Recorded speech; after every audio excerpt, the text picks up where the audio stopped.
Thank you, Shaylin. Thank you. So let's get right into it. Reframe a positive outlook on life. So, due to different things that were going on in my life, I was initially referred to Optimal Works podcasts, and I did the masterclass that they offer as well. And that is what kickstarted my whole interest in many topics in psychology, as well as the topic we're talking about today, reframing. It really changed my life, and I'm very happy to share some of what I learned with you today. So let's start off with the first question to you is, why do we need to reframe? And before we answer that question, we need to understand what reframing is. We're going to understand that more thoroughly as we go on, but quickly now, this is a concept that comes from psychology. It's not very complicated. If I just say it simply, it's about changing the way we look at challenges. So to look at challenges as opportunities to grow, and that is a very positive way to look at life, right? So, as women of faith, I understand many of you here today are Catholic or Christian, why, as women of faith, do we need psychology? Can't we simply look at challenges that happen to us from the perspective of faith and see them as opportunities to grow just like that? Like, for example, no, everything will turn out for the good for those who love God, right? You know that famous phrase of Saint Paul in one of his letters. So why do we need to know about reframing from a psychological point of view? Well, first, as people of faith, we are people, right? So we're not angels. We have a body and a soul. And with that comes these dimensions of our being, the biological, the psychological, and the spiritual. And they're all interlinked and they mutually influence one another. So you've heard of psychosomatic illnesses, right? A fancy word, psychosomatic, but basically you've had the experience. Like, for example, if you think or worry a lot, your pressure goes up. And for people who have high blood pressure, that can be something serious, right? Well, so while the spiritual dimension is the most important part of us, it's definitely supported by the biological and the psychological dimensions. I have been reading different books to prepare for this talk, and there's a book by a priest who is also a psychiatrist. His name is Father Vial. Unfortunately, that book is not translated into English yet. So, however, I'll share you some of the things that he tells us in this book. And one thing he says there is, he says he's so happy when sometimes he receives people to come see him because they went to their doctor and the doctor told them that your problem is one of moral conscience. So it's better that you go and see a priest. And it has done so much good to people to hear that, right? And also the reverse, says this priest, is that when people come to him for spiritual help, and if they're suffering from anxiety or pessimism, he often tells them to get more psychological support. At least like to try to sleep better or exercise more regularly, to try to smile 3 times a day. So, so you see how all of these dimensions, like they're important, right? We know a lot about the biological dimension because we use the benefits of medicine all the time. But maybe with psychology, there are 3 reasons why we refrain from using it. One of those reasons could be we may have certain reservations about psychology, and I would say rightly so, because there are some approaches out there that are that don't have the right understanding of the human person, and therefore they're not very good at all. Another reason could be that we may think that psychology is for people who have serious psychological problems. Or another reason could be that we may not just know enough about psychology. So if we tackle these objections, the first one, Well, you don't have to worry, because the psychology that we are going to look at comes from a wholesome understanding of the person. And to tackle the second objection, well, I think we all, normal people like us, even people of faith, we can feel discouraged sometimes. We can feel down. We can feel stuck, unable to focus, or maybe overwhelmed and panic. We might worry. Sometimes we feel very lazy and lethargic. Sometimes we have problems sleeping, or we feel like binging, or we have low self-esteem, right? All these cocktail of predicaments that we can experience. Well, psychology can tackle all of these normal things. So why not learn to deal with these things better and reap the benefits of the recent developments in neuroscience, in psychology? So let's look at an example now of something that we may think is only a spiritual problem, but it isn't. Okay. For example, if you find that you lack motivation and you're bored and you fall asleep in your prayer times, right? As much as it would be good to learn techniques of prayer, you may need to look at also the number of hours you sleep, or the quality of your sleep, or the ability that you have to focus your mind. And this is becoming something more and more common. The problem of focusing is becoming more common because of all the dispersion that comes from technology these days, right? So we have to look at all these areas, these dimensions. And this is where I would like to show you this quote by Saint John Paul II. He says this quote: "The achievements of biological, psychological, and social science will help man to understand better the riches of his own being." That comes straight from Divas in Misericordia, number 10. Okay, so coming straight from a pope, right? Take advantage of all the knowledge that's out there in biology, psychology, social science, to really improve yourself. And then the last objection, which is like that you may feel like you don't know about psychology enough to use it. Well, that's why I'm here today, to tell you more about that, at least to give you an introduction to reframing today. So there are two parts to my presentation. First, we're going to look at a little bit of anthropology, specifically the 3 dimensions that I mentioned earlier. And in order to understand why we're doing that is in order to understand really why we need to be supported by the psychological dimension, okay? And then the second part will be looking at the psychological concept of reframing, how it can benefit us, and some tools that you can use. Okay, so now let's get into the anthropology. As you know, this is a classic definition of a human being, right? That a human is composed of body and soul. Like, that's the basic.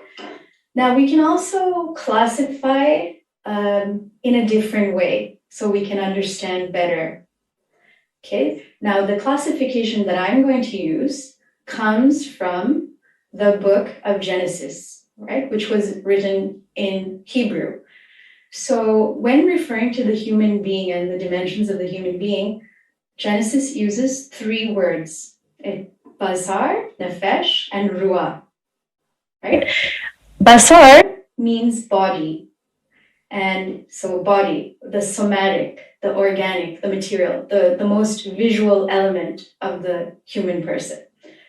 Then nefesh, it refers to what is psyche. Like, psyche is a Greek word. And so nefesh, it consists of mental processes, memories, imagination, the world of our emotions, moods. Okay, so nefesh is soul, what we know as soul. And then ruah, it refers to spirit. So it's only spoken of in the context of humans. So it's what's immaterial. It's what gives unity to basar and nefesh.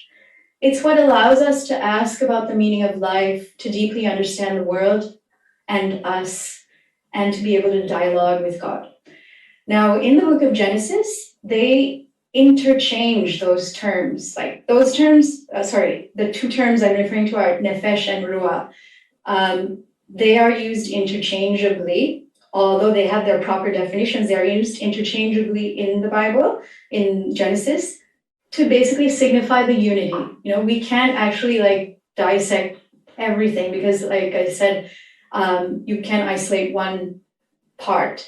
All of the parts they are together, right? So from this classification comes the three dimensions: the biological, psychological, and spiritual. Okay, so you can't isolate one dimension. All the dimensions mutually influence one another.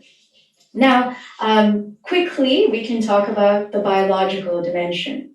Okay, very quickly. We know a lot about this, so we're not going to look at this closer. But in general, biological, to have this well-being, you have to eat properly, sleep 8 hours, exercise, rest. And because each person is unique, the best thing to do is see a doctor to see what is like the best thing for you. And I'm going to give you another example here that comes from this Father Biel, the psychiatrist and priest. He says that, for example, if we look at somebody who has depression, depression could be caused by many factors. It could be because of a lack of light or vitamin D. It could be because of hormonal imbalances. It could be because of stressful social or family situations, or a personality that is perfectionist and self-demanding.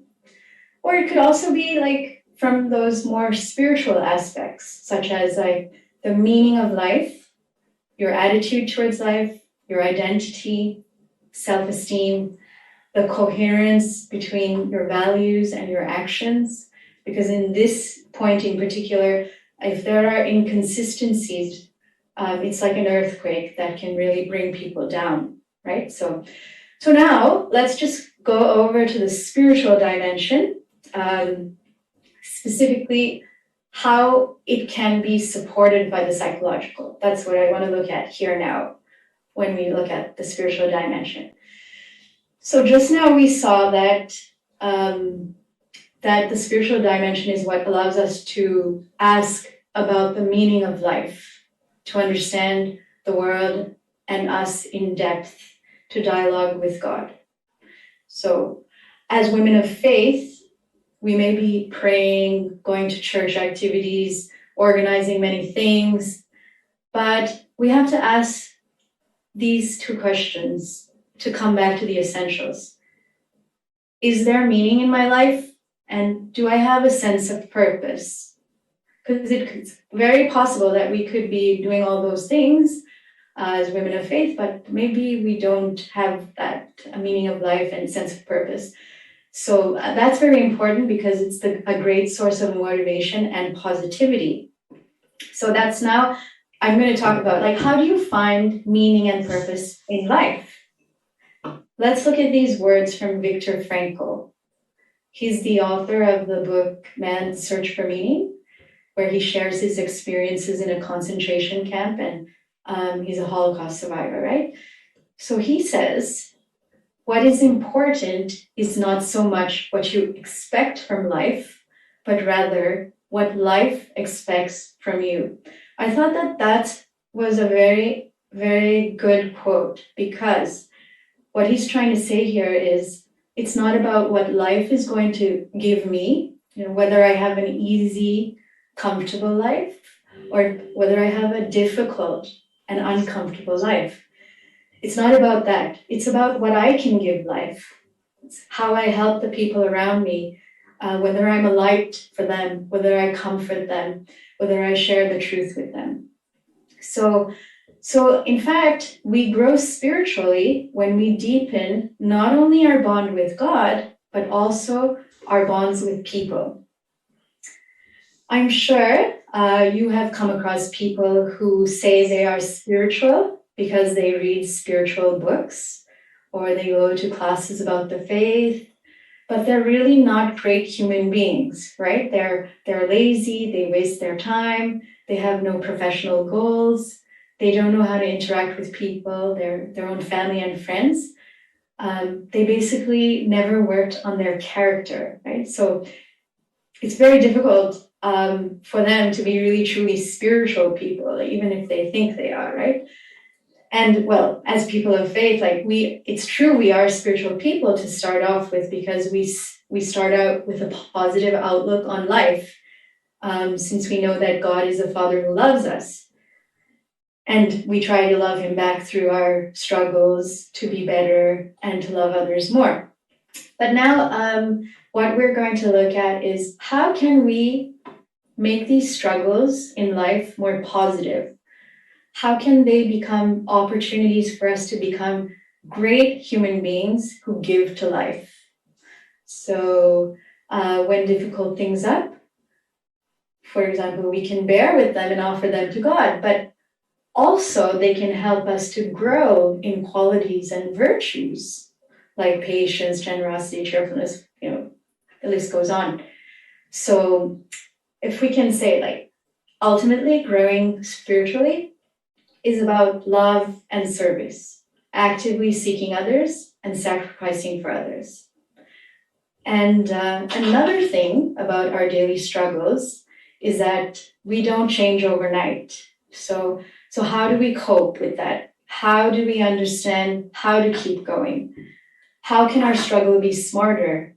How do we develop good habits that become virtues? Now, this is where psychology and reframing can help us. Knowing how the brain works, especially through reframing, can give us a lot of insights on tackling challenges in a positive way. Okay, so this brings us now to the psychological dimension. And okay, there has been a lot of progress in psychology and neuroscience. So why not take advantage of it and why not use it? There is a new way of treating ordinary everyday problems that's called CBT, or cognitive behavior therapy. And it's all about changing our behavior patterns by changing our thought patterns. Okay, here we can look at the brain. Okay, now your brain is a muscle, just like any other muscle in your body. When a muscle exercises, like for example, when it lifts weights, it becomes stronger. So the same with the brain. The more you exercise it, the stronger it becomes. Now, within the case of the brain, how do you exercise the brain? By working on your behavior. Basically, your behavior is what changes your brain. When you repeat certain behavior, the brain adjusts to make that behavior easier for you. So you can just imagine how many good and bad habits we have formed through the brain watching our behavior. Like you could just like having the habit of going to bed early or late. The habit of making your bed in the morning or not. Losing your temper when your son comes into the house all dirty, or controlling it. So if you want to change a habit or make a new one, what you have to do is look at your behavior, and that's how you change your brain. So, and another point is that how much your muscles grow depends on how much you challenge them, right? So you can grow, your behavior can change dramatically by how much you challenge your behavior. So here's a point about challenges. We spoke about daily struggles. These are precisely challenges. So like, how do you look at challenges? And well, how we look at our challenges, of course, is affected by our own baggage, which comes from our temperament, our past, our experiences, our circumstances, right? And also, it's affected by our mindset. We could have a fixed mindset or a growth mindset. Now, people who have fixed mindsets, they think, I'm like this, I can't change. So they avoid challenges and they give up when there are obstacles. And those with growth mindsets, on the contrary, they embrace challenges, they persist through obstacles. So, what is it to have a growth mindset? Carol Dweck is a famous psychologist. She speaks about growth mindset specifically in education. And she says that we can all grow. We don't have to label ourselves. So no matter where we are on a scale of 1 to 10, whether it's a 3 or a 5 or 8, we can all move from there and we can grow. So we can all develop this mindset, right? A growth mindset. And that also gives us a very positive approach in life. Now we can say that the habit of looking at challenges in a fresh, new perspective, looking at them as opportunities to grow, is precisely what we call reframing. Okay, so a difficult situation, if you reframe it, it can be an opportunity to become stronger. An annoying person, if you reframe that situation, it can be an opportunity to grow in patience. If you have to deal with a boring task, if you reframe it, you can look for different ways to do it and therefore grow in creativity.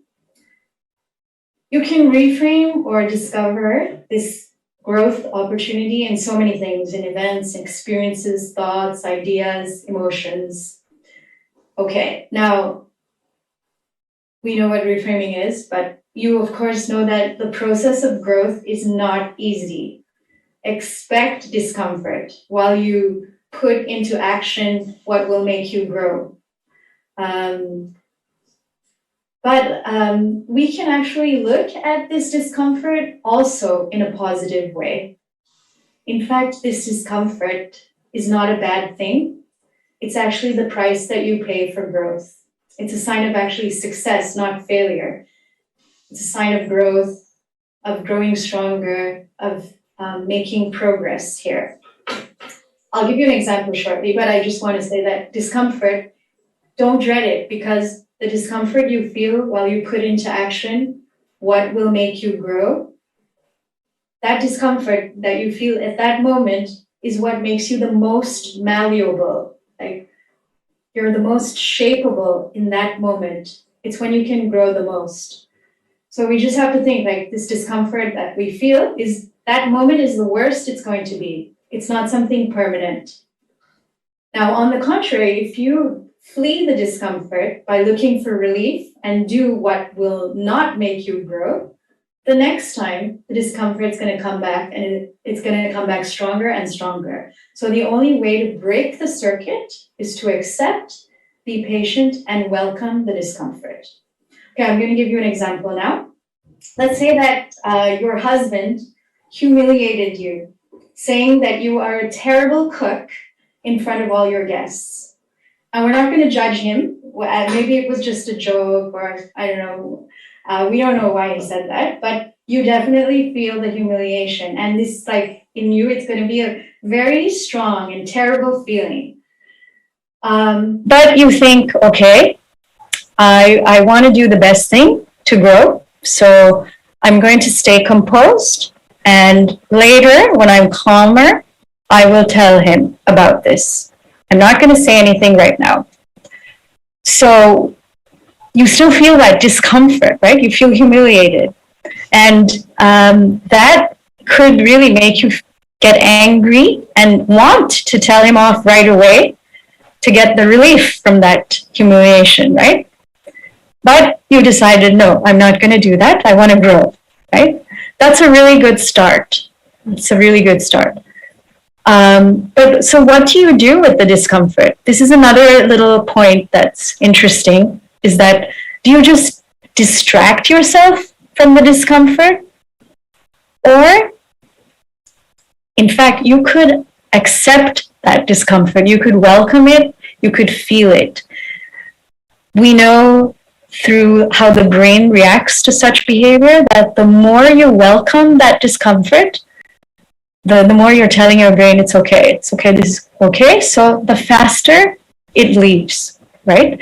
So so two things is you identify how to do the right thing, and you also know how to deal with the discomfort.